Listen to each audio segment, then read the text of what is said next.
Kundi ka lumalakad sa laman, sa kasalanan sa libutan ito, at ang pag-ibig ni Kristo na sa puso mo palagi, ikaw po ay more than conquerors. Amen.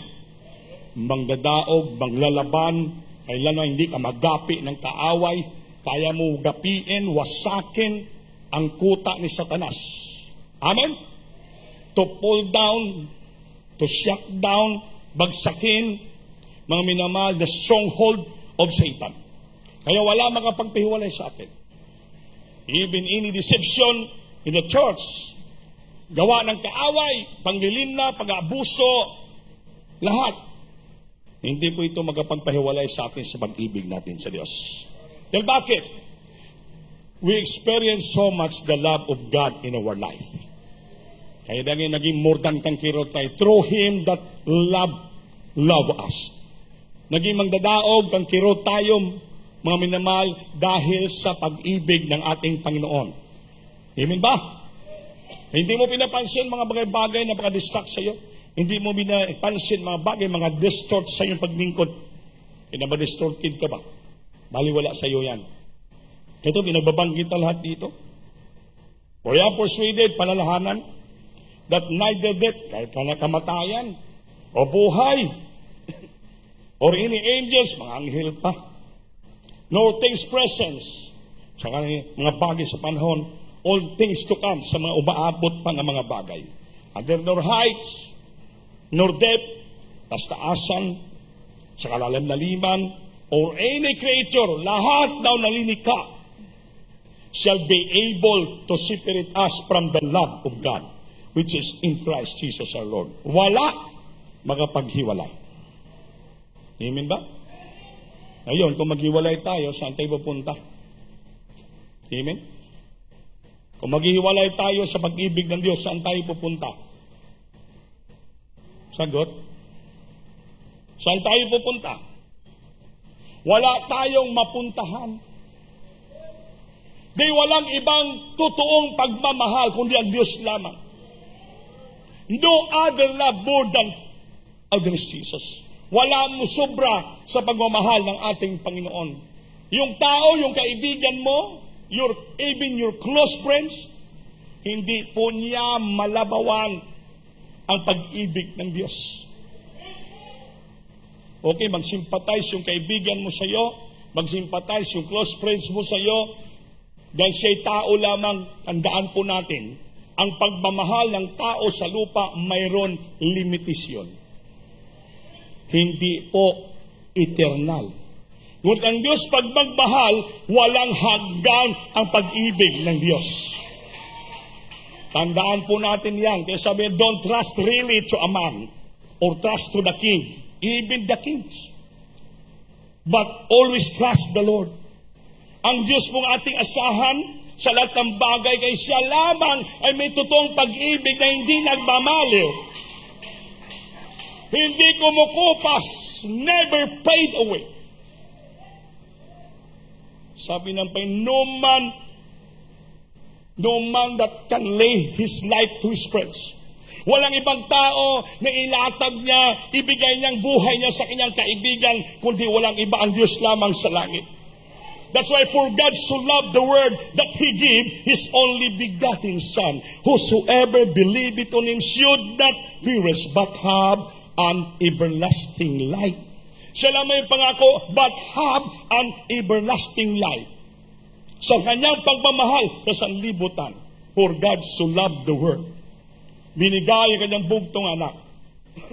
Kahit tayo makasalanan, kung tayo maniniwala, maglilingkod sa Panginoon, hallelujah, hindi niya tayo pamabayaan. Whosoever believeth on Him should not perish. Bantayan yung sutang perish. Hindi mapapahamak. Kung sa tao ka maniwala, mapapahamak ka pa. Amen? Dahil mamatay ka sa pangako ng tao. Mapahamak ka sa pangako ng tao. Ngunit kung nangasahan mo ang pangako ng Diyos, kailanman hindi magbabago. The love of God and the promise of God will never change. Hindi po ito corruptible. na madudurog, mawawasak, mawawala, kundi ito incorruptible, hindi magmamalaw, hindi madudurog, hindi malalanta ang pag-ibig ng still remain, mananatili ang pag-ibig ng Diyos. Kaya mga minamahal, bantay tayo makapatiran sa gawa minsan ng kaaway, mga minamahal. Kaya sabi ito, be aware of things happen in our life. Kaya lahat-lahat ng mga bagay, any creature, binanggit na dito, sa taas, sa baba, lahat, anghel, even though lahat ng bagay, principalities and powers and dominion of darkness in this wicked earth, lahat ng bagay, any creature, lahat na linikha, sabi dito, shall be able to separate us from the love of God, which is in Christ Jesus our Lord. Kaya wala magkapagpahiwalay. Ibig sabihin, manatili tayo. Dahil we are more than conqueror. Amen? We are more than conqueror. More than. Sabihin, grabing katapangan natin. Mga warrior tayo. Hindi tayo basta-basta. Amen? More than More than conqueror. Sobra ba, mandadaog tayo. Lahat ng bagay madaog natin. Lahat ng bagay makonquer natin. Wala ng creator, any other creature can separate us from the love of Christ. Kaya, sabi ng awit, dagan sa lumba ning kinabuhi, sa unahan og jutay, kalipay na dayon. Amen? Takbo sa takbuhin. Kahit dahan-dahan lang, hinay-hinay lang. Basta importante, marating natin yung langit, finishing line na pangako ng ating Panginoon. Alam mo, pag tumatakbo ka, lalo yung marathon, o 10,000 meteran, napakalayo po yun. Di ba, mga marathoner? Dahan-dahan lang sila from the start, hanggang pinapawisan na sila, halos tumatakbo, patuloy sila, kaya hindi naman bigray paspasan yung marathon, dahil malayo yun. Mabuti ko 100 meter dash lang, kay racer ka. Hinahinay. Pag nag-iikot ka na ng ilang ikot, ilang kilometro na, yun, marami ka nang maramdaman, di ba? Pagod, uhaw, hingalin ka, sakit ang paa, sakit ang luta-luta, sakit ang buong katawan, marami ka nang maramdaman to discourage you, to able to you to stop that race. Marami ka maramdaman, mapupulikat ka, para hindi ka makapagtakbo. Pero kung target mo, nga maabot mo yung finishing line. Amen. Dahil gusto mo makatanggap ng medalya, makatanggap ng trophy, lahat, bigyan ka ng reward or award, hindi mo iniisip yung naramdaman mo. You don't mind what happened and what you feel in your body. Basta importante, makapagpatuloy ka to strive. Pag sumikap, makinanglan yung determination. Amen? Determination, yung determination is faith. Ang determination, panampalataya po yun. Kailangan takbuhin ko to, maabot yung finishing line. That is your faith. Pag-asa, determination, kailangan maabot yung finishing line. Kaya kung hinto ako, baka lahat ng kasama ko, mapulikat sila, matumpa sila. Ako ang manalo doon. Hindi pwede huminto ako. Pag huminto ako, wala akong maabot dito ang finishing line. Wala akong reward, wala akong award. Determination, panampalataya, paglingkod sa ating malampay ng patuloy. At marami ka nakikita sa paligid, disturbance sa iyong paglilingkod. Kaya sabi niya, nor any creature shall be able to separate us from the love of God. Wala. Amen. Patuloy tayo, mga kapatid. Hindi na magtagal. Makamit na natin yung pangako ng Diyos. Buhay na walang hanggan. Amen. Pag dito ka pa sa lupa, hindi mawala. Talaga mag-struggle ka. Why? Dahil sa lupa, we are surrounded by iniquity. Napalibutan tayo ng kasalanan. We are surrounded by temptation. We are surrounded by any creature to disturb us. Dito napalibutan tayo. Even in your home, even in your house, sabi ng Biblia, your first enemy is in your household. Ang una mong kaaway, doon sa loob na iyong tahanan. Your first enemy is in your household. Ano yun? Yung number one mong kaaway, sa loob ng tahanan mo. Inside your household. Sino yun? Yung mga kamag-anak mo, yung pamilya mo, minsan hindi makaintindihan sa iyong panampalataya, maging kaaway mo sila. Bakit? Hindi lang maintindihan yung ginagawa mo. Hindi lang maintindihan. Kaya gagamitin silang kaaway. Tandaan nyo ito mga minamala. Be aware of this. Be aware of this. Dahil binasa na natin, lahat na gawa ng kay creature, from death or life, angels, nor principalities, nor powers, nor things present, nor things to come, nor height, nor depth sa ilalim, or any other creature shall be able to separate us from the love of God, which is in Christ Jesus our Lord. At sa church, hindi mo iwasan yan. Meron din dito sa church, inside the church. Kasi ang church, household din to eh. This is one family, this is a household, church household. Ay hindi mo iwasan dito, misan. Kapatiran natin, kapatid mo, kumisan. Hindi kayo makaintindihan. Amen ba? Amen ba? That's reality. Kaya mag-ingat. Be aware. Be aware. Anong aware? Magbantay. Magbantay. Be aware of these things happen in your life. Mag-ingat. Kaya ang preacher, nagbabawala palagi, nag-warning. Ang Word of God nag-warning to warn the people, to warn the church, to warn the brethren. Hindi para sirain. That's to distract you, at to establish you. Hindi pa sirain kayo ng salita ng isang preacher, kundi to establish you. Para maging matatag kayo, to establish you. Patatagin kayo. Para so that you can stand firm in your faith in serving. Maging matatag kayo, you stand firm in your faith. Patayo kayo. Dahil grabe, binanggit na dito ni Apostol Pablo, lahat-lahat ng bagay na or any creature shall be able. Walang arang, makapagpahimulag nato sa pag-ibig naton sa Diyos. Kahit anong chismis, anong intriga, anong mga istorya, marinig mo, in and out. Creature lahat yun. Tao yun lahat. Tandaan yung salita ng Diyos. Shall be able separate me from the love of God. Malakpakan po natin, Diyos. Malapit natin graduation. Malapit na. Ang graduation natin yung pagbalik ng Diyos. Amen.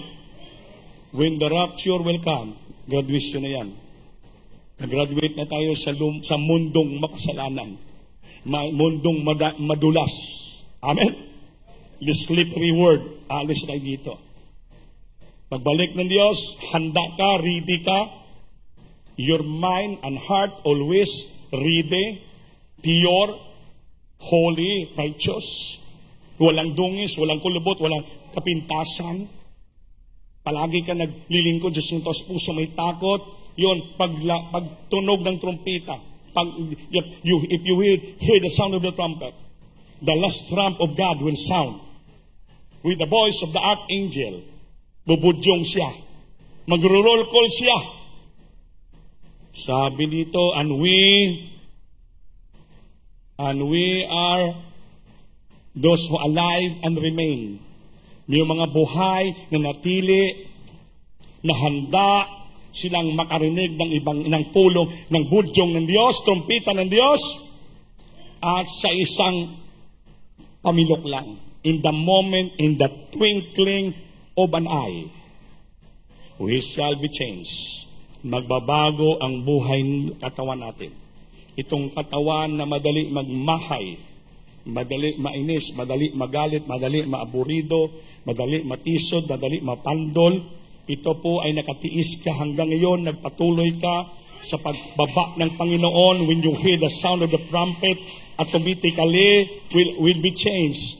Ang ating katawan magbabago.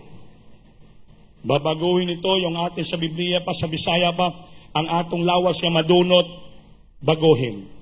This mortal body, this corruptible body will be changed into mortal and incorruptible body. Hindi na madurog.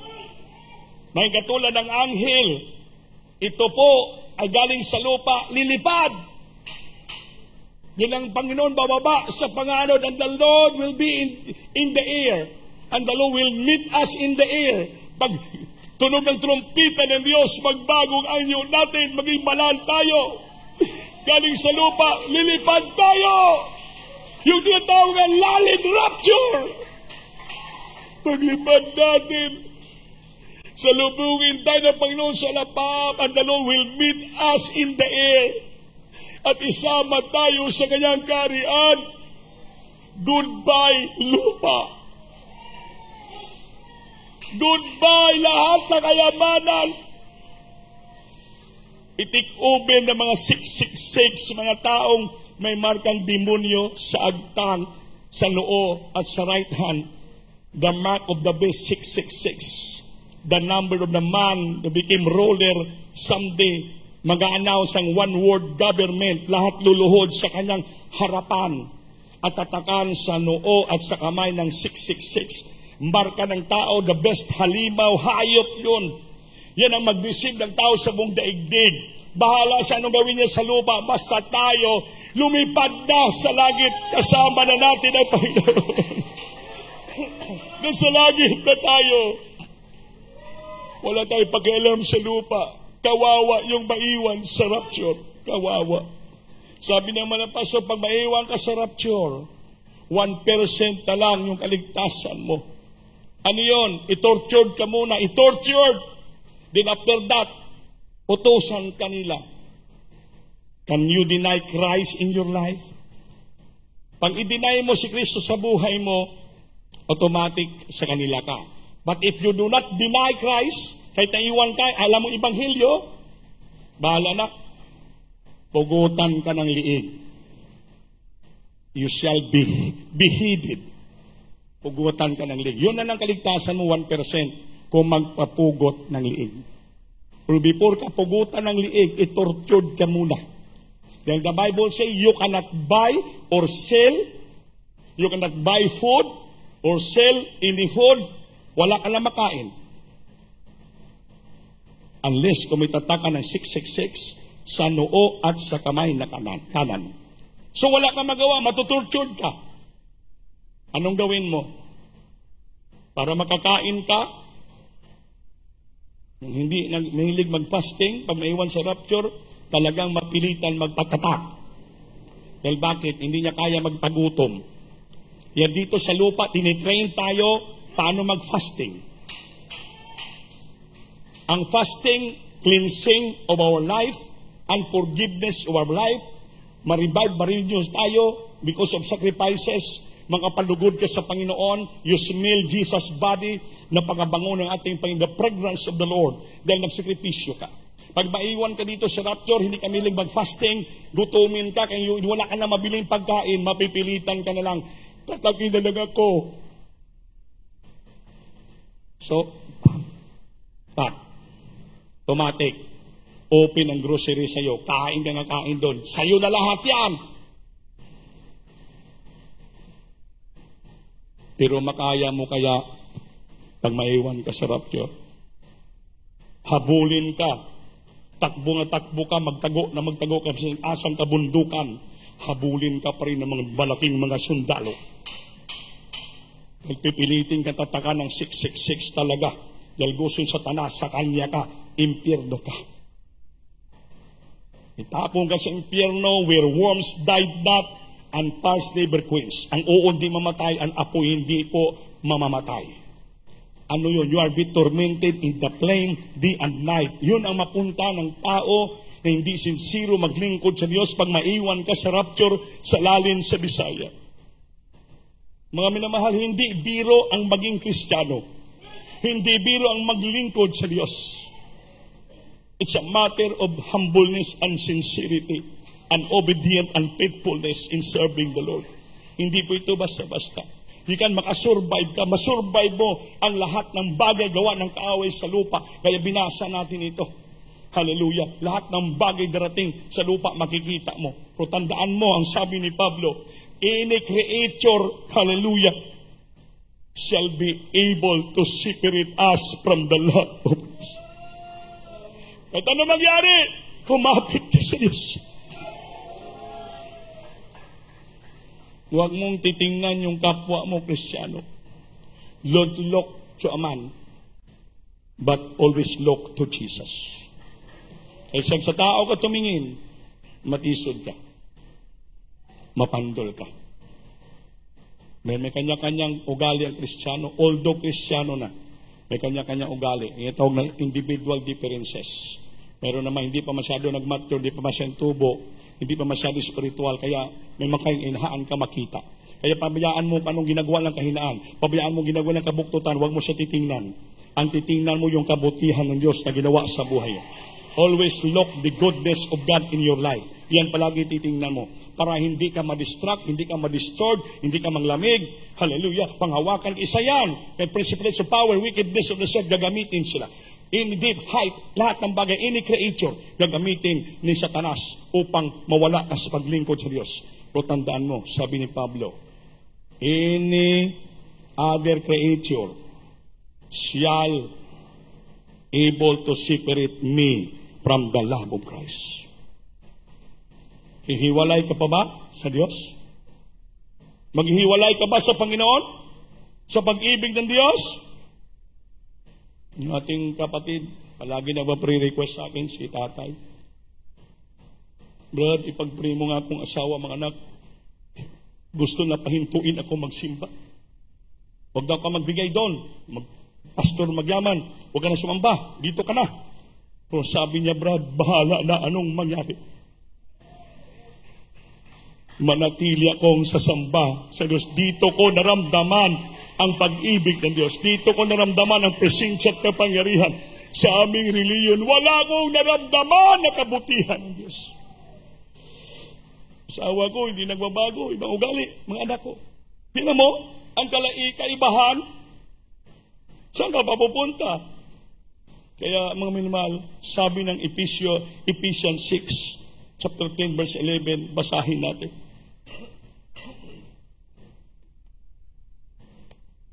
Praise the Lord.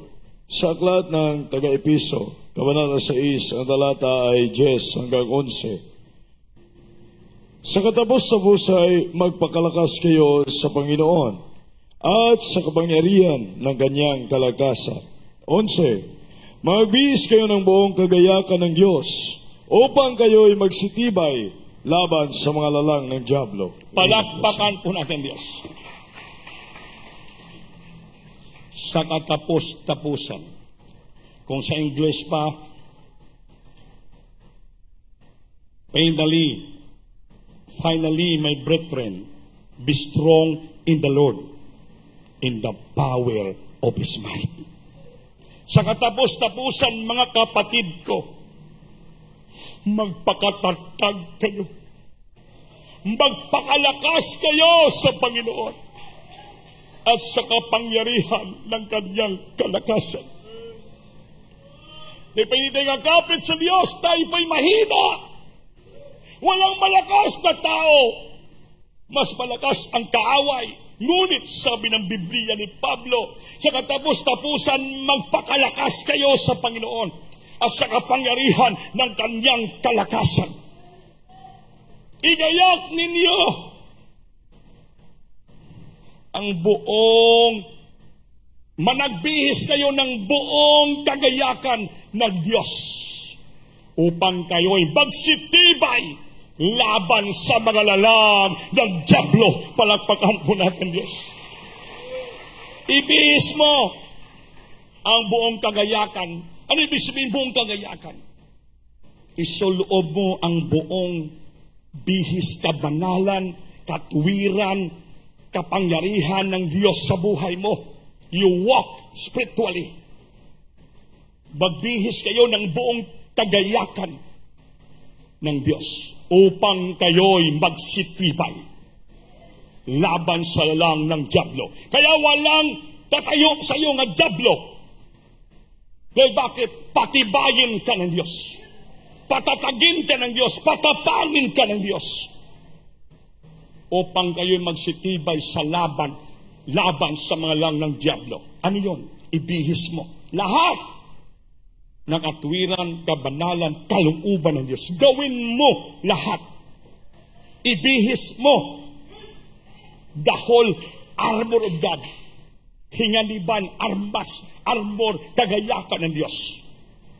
Equip ka ng lahat, karunungan, kaalaman, kabanalan, kapangyarihan, puno ka ng presensya ng Diyos upang kayo'y magsitibay laban sa mga lang ng dyablo. Hindi ka magapi ng kaaway kahit any creator, other creator. Walang mga pagpiwala sa pag-ibig mo sa ating Panginoon. Walang lalaban sa iyo. Sa lahat na lalang ng dyablo, dahil patibayin ka ng ating Panginoon. Plus, magmana ka ng buhay na palagi. Mga minamahal, huwag natin palagi kalimutan ang salita ng Diyos. Ilagay niyo palagi sa inyong puso ang salita ng Diyos. Sabi ni Apostol ni Salmista David, please always write the word of God in the table of your heart. Isulat mo palagi, table of your heart. Kung sa Bisaya, sa tapan sa imong kasing-kasing. Write it always in the table of your heart. Mga salita ng Diyos, ilagay nyo dito, isulat nyo palagi. I-memorize nyo palagi. Isa-isip nyo palagi. Kaya ang salita ng Diyos, ito po'y ang hinganiba natin. This is the weapon. Armas ng ating kaluluwa, mga minamahal. The sword of the Spirit is the Word of God. Swords of the Spirit is the Word of God. Pagpuno ka sa salita ng Diyos, hindi ka malinla ng kaaway. Awitan natin Diyos, Panginoon. Sing it, hallelujah.